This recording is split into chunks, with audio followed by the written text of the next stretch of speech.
Sana talo. Nagkalaglagan na po mga bossing. Nagkabistuhan na po mga bossing. Matinding bistuhan, matinding laglagan ang nangyari ngayong araw na ito. Panoorin natin, napakalupit. Sigurado ako sa sobrang lupit nito. Malalaglag kayo sa mga silya ninyo. Malamang alam nyo na to, pero syempre iba pag si Boss D ang nagbalita. Pag si Boss D ang nagbalita, yung seryosong balita nagiging katatawanan eh. Syempre kailangan natin ng comic relief sa buhay natin. Hindi lang puro toxic, hindi lang puro nakakalungkot. Kailangan pasayahin natin yung isa't isa. Oo, masyado nang masalimuot ang bayan natin and wag na natin masyadong seryosohin. Kaya ito, ganito natin ihatid yung balita. Burautan kung burautan. Ayan. So ipakikita na natin. Ito na, putang ina niyan. Kasi siyempre may bago ng liderato, ano? May bago ng mga senador. Oh, sabi ko nga sa inyo, yung mga vloggers ng administrasyon na mga putang ina mga patay gutom. Yung mga vloggers nilang putang ina niyan, nagba-vlog para may pambili ng mga gatas. O yung mga vlogger nilang putang ina mga pinaglihis sa tahong. O ang mga utak ay parang mga goldfish. O yung mga goldfish, alam niyo yan, putang ina niyan, makakalimutin. May hina ang kukote, mapupurol. Kumbaga sa lapis, putang ina, kahit anong tasa mo, napuputol. Ganun karupok ang mga utak ng mga putang ina niyan. Kaya nga walang nagsipagsikatan ng mga vlogger, ng mga tarantado na yan. Kita mo, putang ina, kahit anong gawin ng mga kupal na yan, ni hindi mapatawag sa Congress, ni hindi ina-acknowledge ng media. Putang ina, sabi ko nga sa inyo, parang may mga galis yata itong mga kupal na ito eh. Parang mga hindi patuli. Putang ina, nagbuo pa ng 5. Putang ina nyo, ano kayo, banateros? Ano kayo, banateros? Pukin ang ina nyo, nagbuo pa kayo ng 5. Putang ina, pag yung 5 tanga nagsama-sama, tanga pa rin yan. Kinang ina nyo, kala nyo naman nagsitalino kayo, nagsama-sama pa yung mga utak nyo, putang mga walang laman. Kinang ina niyan. Yung isa, putang ina niyan, nangako ng ginto hanggang ngayon, tanso. Puta, yung isa naman, putang ina, 20 years na yata nag-abogado, puking ina, hanggang ngayon, di pa natatapos. Tapos yung mga kasama, putang ina, para mga taga-junk shop. Anak ng tinapay, hindi nyo nga maayos yung mga live stream, yung mga kupal kayo, nagsama-sama pa kayo. Ano pinag-uusapan nyo pag nagsasama-sama sila? Putang ina, kung gano'n sila katanga, gano'n. Anyways, mabalik tayo. So dito ngayon nagkalaglag. Sabi ko sa inyo, ang tatamlay na ng mga tarantado na yan. Bakit? Kasi ang pinapangarap nila, ma-impeach talaga si BP Sara. Yung mga natatamasa nila ng mga taxpayers money na ibinabayad sa kanila nung mga natalo nilang mga kandidato. Okay nang ina, wala na sila ngayon. Hindi nila alam ngayon, bottom feeders mga yan. Kaya makikita mo. Yung isang si Gay Darian. Yung nagtawag sa mga taga Mindanao na Sub-Saharan, putang ina ngayon, nakikiusap na siya. Naku po mga loyalista, putang ina, yakapin nyo na ang mga dilawan at pinklawan. Dahil kung hindi nyo gagawin yan, putang ina nyo, pagbalik ng mga Duterte, sobra, triple ang lakas niyan. Diba? Si Daryl, bago na ng hangin, putang ina talaga yung utak nun, parang parang clay. Putang ina kung ano yung uso. Yun ang laman ng utak. Pulpul talaga eh. Ito naman yung tumakbong senador na putang ina loyalistan, tanga na din. Yung tumakbong senador, pukin ina hindi nga makalakad ng diretsyo. Sabi naman niya, sabi naman nito ni Mark. Sabi ko sa inyo noong ko pa sinasabi sa inyo na malakas pa rin ang Duterte Magic. Ang ina nyo kasi, mukha kayong mga pera Yan ang problema sa inyo, putang ina nyo. Kaya ayan ang nangyari. So ngayon, aminado sila na dihado talaga sila. Deado sila. Pati yung speakership ngayon, neto ni Tambaluslos, dehado at delikado.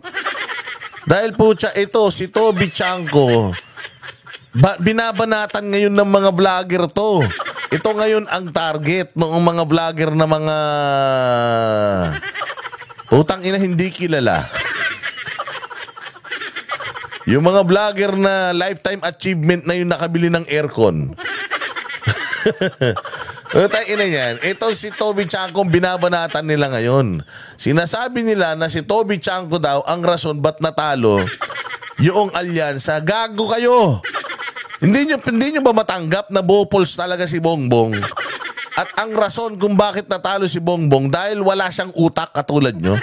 Kukuha pa sila ng vlogger na matalino kung mga bobo sila? Hindi ba kaya nga kayo pinagkukuha niyan? Mantakin mo wala kayong alam tapos kinuha kayo. Ano ibig sabihin nun? Di tanga sila. O aasa ba kayo na magaling yan si BBM? Putang ina, pinagkukuha nga kayo. Tingnan mo si Claire Castro, napakabobo. O kahit na bobo, kinuha pa rin niya. Putang ina niyan. O kasi nga, walang alam katulad nyo. So sa sobrang bopols na ito, itong mga kumag na to, itong sinisisi nila si Toby Chanko, kumanta lang naman yung pamangkin nito eh. Doon sa Liwasang Bonifacio noong tawag dito. Pwede niyong sisihin to kung sinabi niyo na, putsaka kaya tayo natalo dahil kumantay pamangkin mo eh. Doon sa meeting Diabanse ng PDP laban eh. Ayan, pwede. Kasi pamangkin nito si Pamangkin nito si Wency Cornejo, anak ni Mel Chanko. Oh, yung kumanta nung What is life to offer me when I grow old? Yun. DDS yun. Oh, at saka DDS yun. O, kita mo, na ang lakas ng alyansa. Sobrang lakas ng alyansa, putang ina, talagang dinugas eh. Ay, di ba? Mantakin mo, 18 billion. 18 billion, grabe naman. 18 million, 17 million, o 16 million yata yung overvote. Putagis yan. Imbis na gumagaling yung mga Pilipino bumoto, putang ina, patanganan patanga, katulad nyo. Imposible yun. Tayo na. Sobrang imposible yung overvote na yan. Kung hindi yan dinaya ng makina, kaya kailangan bilangin, kanino ba napunta dapat yung mga 18 million na yun? Baka kay Abalos. Nanalo sana si Abalos kung yung 18 million na overvote napunta sa kanya. Tangina, alam naman natin for a fact, 12 lang. 12 lang yung iboboto mo eh. Putangin na yan, bibilangin mo yung 1, 2, tsaka, putya, 10 nga lang. 10 nga lang ang kandidato natin. Para nga siya naka-pre-program na 10 lang yung kandidato. Pag dinagdagan mo ng isa o dalawa, overvote na. O hindi ba? Kasi nga alam nila na ang lakas ng 10. Na pag binoto mo yung 10, nagdagdag ka ng isa, puta yari ka. Sigurado may tanga-tangang magdadagdag dyan ng isa, dalawa.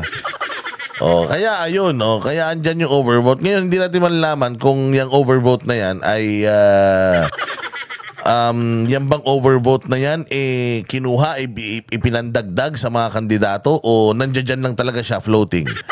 O kaya kailangan talaga natin ng recount, hindi ba? O kasi yung mantakin mo si Bongo, meron na siyang 27 million plus 16 million. So mangyayari 27, 37, putang ina niyan, 43 million kung nabilang yung 18 million na yun.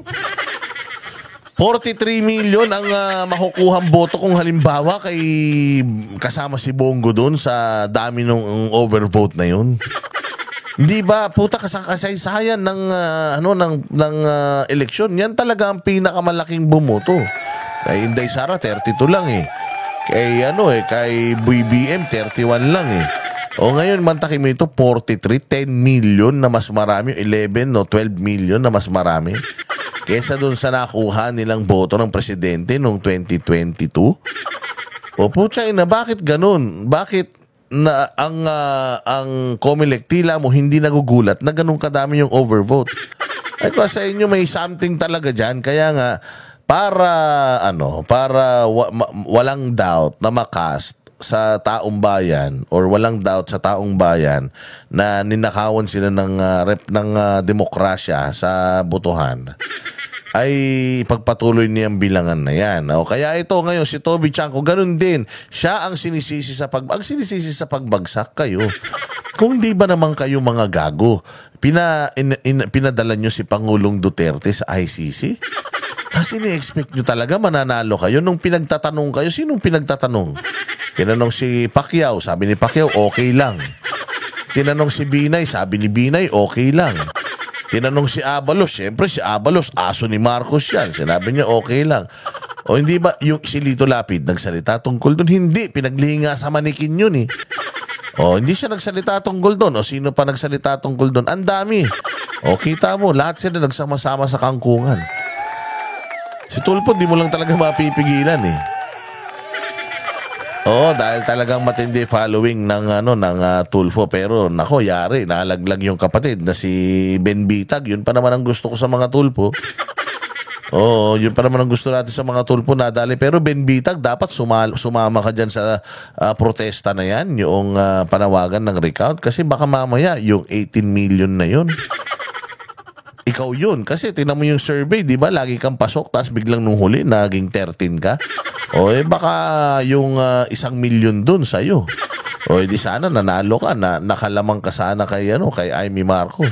Kaya samahan nyo yung Duterte 7 diyan sa panawagan nila ng manual recount. Kasi kapag hindi kayo pumayag at hindi kayo pumalag diyan sa pwedeng naging malawakang dayaan, putang ina, naging parte kayo ng dayaan. So eto, pakinggan natin yung mga revelasyon ni Toby Chanko patungkol diyan sa Kongreso na nagkakalabo-labo na.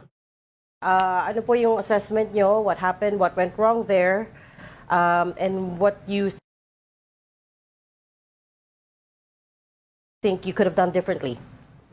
Okay, number one, syempre, this is the reason why I've been avoiding interviews during the campaign. Now, if you notice, I never granted interviews during the campaign because there are questions that I wouldn't have been able to answer. May mga tanong na talagang hindi ko kayang sagutin noong kampanya dahil makakasama doon sa aming kampanya. Isa sa mga yon is yung talagang nagsimula yung problema namin nung nag-file ng impeachment case ang House of Representatives against kay VP Sara. Because So, simula ng problema, impeachment kay VP Sara. So, this is according to Toby Chanko, this person, ito ang nagpa-impeach kay ito nagpa-impeach kay Chief Justice Corona. Isa to and he's against the impeachment complaint of VP Sara. Why? Why? Kasi nga naman, para papasok yung eleksyon. Papasok yung eleksyon. Tapos, gusto mong i-impeach yung pamilya na mahal ng tao. Putang ina, one mistake after another nga. Ito ka kasi ang problema. Si BBM nga kasi, biglang nagbago yung stance niya at yung kanyang paninindigan simula nung nakipag-truce sila sa mga komunista. Meron na nga kasing kasunduan na yun nga, yung pirmado nila nung nakaraan na ipinakita natin, kasunduan ng gobyerno. Parang peace talks na yan eh. So, merong kasunduan ang gobyerno with the makakaliwa, makabayan. Ano yun? Ito na yun, na magiging kasama sila sa pagpapatakbo ng bayang Pilipinas. Kasi sino ba ang nag-push ng impeachment? Hindi ba yung mga makakaliwa ang nag-file ng impeachment? It's up to the Congress kung aasikasuhin nila yan o hindi. Yung unang impeachment na i-final, ang tagal niya na nabinbin. Meron ngang 1, 2 at 3 na impeachment na i-final, ang tagal nga niyan na nabinbin. So, ibig sabihin, matagal na silang nagtatalo-talo dyan kung itutuloy nila o hindi hanggang sa nagkaroon ng pang-apat. At yung pang-apat na yun, puwersahan na inilatag ni Sandro Marcos. Di ba ang sinasabi ni Garin na si Sandro Marcos ang nagpipilit dun sa mga tao na pirmahan yung pang-apat na impeachment. Kaya nga ang tinatanong, ano nangyari sa unang impeachment, pangalawa, pangatlo? Bakit yung pang-apat umandar? Yung una, dalawa, tatlo, nabinbin? Hindi pwede yun. Kailangan isang impeachment, asikasuhin, malalaman natin kung okay o hindi. And then, sa susunod na taon na naman, yung pagpa-file ng panibagong impeachment, hindi man takin mo to, 4 na impeachment, doon pa nga lang, pangtanga na eh. Doon pa lang sa technical, talo na sila eh. Di ba kailangan yung unang impeachment, yung pangalawang impeachment, yung pangatlong impeachment, dapat na anuhan yun. Merong aksyon ang Kamara doon. Mantakin mo ang impeachment, articles of impeachment na ginamit nila. Ngayon, yung pang-apat. Oh, di ba nakalimutan nyo na yun? So, ano nangyari doon sa tatlo? Kasi nga, ang rule nga dyan sa na kapag nag-file ka ng isa, ayan na, kailangan asikasuhin nila kung sasabihin nila na hindi ito magpupush through, hindi may impeach sa Congress, sa susunod na taon na naman, may cycle yan. O, hindi ba? Papaanong yung pang-apat yung pinirmahan nila? At madalian pa. O, dito, malalaman nyo bakit pinush yung na yan, yung pang-apat na impeachment. Yung October surveys namin, 9 na alyansa ang pasok sa buong Mindanao. Pagdating nung survey namin after the impeachment, before the incident of bringing the former president to Hague, 4 na lang. So just because of the impeachment, 4 na lang yung natirang alyansa candidates doon sa Mindanao. Kaya kung mapapansin nyo, early on, binawasan ko yung rallies doon sa Mindanao kasi wala rin mangyayari sa amin doon eh. Pupunta kami doon, hindi rin naman namin makukumbinsi yung mga tao. Why would we spend time there, no? And, see? Di ba yan yung sinasabi natin? Di ba yabang-yabang ni Bongbong? Pagka-alyansa, ang mga kandidato natin, ang mga malalakas, ang mga pinakamalalakas, dream team. Putang ina. Sino ang lumason sa kanila? Self-inflicted, mantakin mo. Parang nabaril mo yung sarili mo. Sa sobrang kakapolitika mo, nabaril mo yung sarili mo. So, ito ay isang proof, another proof, na ito si Bongbong, bobo. Mantakin mo, presidente ka ng Pilipinas. Lahat ng pera nasa iyo. Tayo na hindi mo kayang magdesisyon para sa partido mo, para sa sarili mo. Meron kang campaign manager. Itong campaign manager mo na to, malamang sa malamang, ina-advisean ka niyan. Kasi kaya ka nag-hire ng campaign manager para ipanalo yung mga kandidato nyo. Sigurado ako, kinakausap niyan si BBM na, Sir, pigilan natin yung pigilan natin yung impeachment kasi patay tayo dyan. Yari yung mga kandidato natin dyan. Pero si Bongbong, syempre, blood is thicker than water. Gusto nung pinsan niya, putang ina, maging may-ari ng Pilipinas talaga eh. Kahit na, sabi nga ni Doc Lorraine Badoy, kahit na para siyang manyakis na rapist, na you are forcing yourself sa isang tao na ayaw ka. Hindi ba ayaw ng tao kay Martin Romualdez? Pero ito ngayon, si Bongbong Marcos, dahil doon, ewan ko kung anong relasyon nila nung pinsan niya na yun. Okay nang ina niyan, parang lahat ng gusto ng pinsan niya, kailangan masunod. Hindi niya sinunod ito si Chanko na sinasabi sa kanya na, Sir, delikado yan, pigilan mo yung pinsan mo. Hindi siya nakinig. Ewan ko nga dito, tamad talaga. Kung di mo tamad to, engot talaga.